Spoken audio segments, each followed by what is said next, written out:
Comment démontrer que la fonction cube est croissante sans utiliser la fonction dérivée?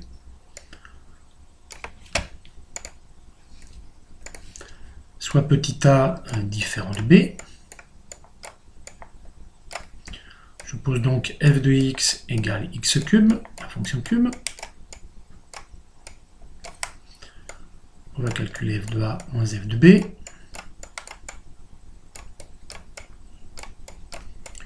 Qui vaut a cube moins b cube.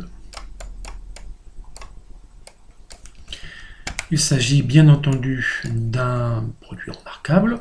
On factorise donc à l'aide de l'identité remarquable qui nous dit que dans ce cas-là, f de a moins f de b, ou plus exactement a cube moins b cube, c'est plus simple. A cube moins b cube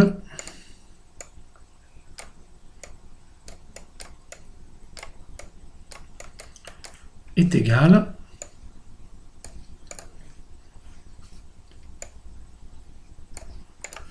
à a moins b facteur de a carré plus ab plus b2.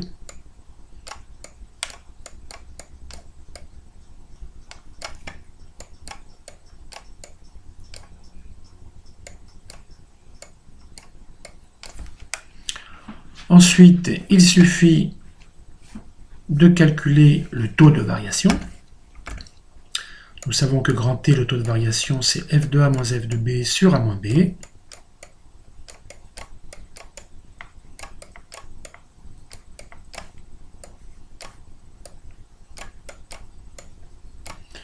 C'est-à-dire ici, le taux de variation, bien sûr, n'est ni plus ni moins égal donc à a carré plus ab plus b2.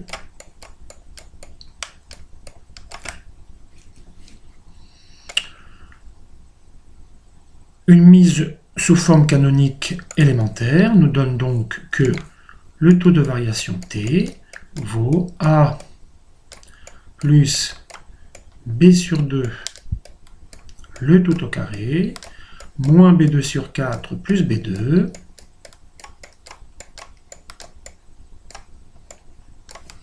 soit grand T qui vaut a plus b sur 2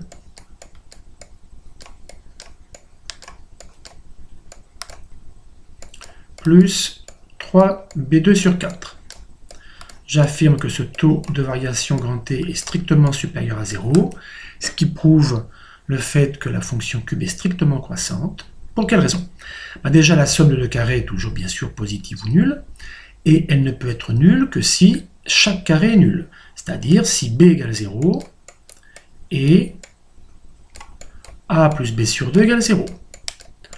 Or, nous avons précisé tout au début que a était différent de b dans toute recherche de taux de variation qui se respecte. Puisque a est différent de b, on ne peut en aucun cas obtenir, comme c'est le cas ici, a égale b égale 0. Cela signifie donc que le taux de variation est bien strictement positif. La fonction cube est bien strictement croissante.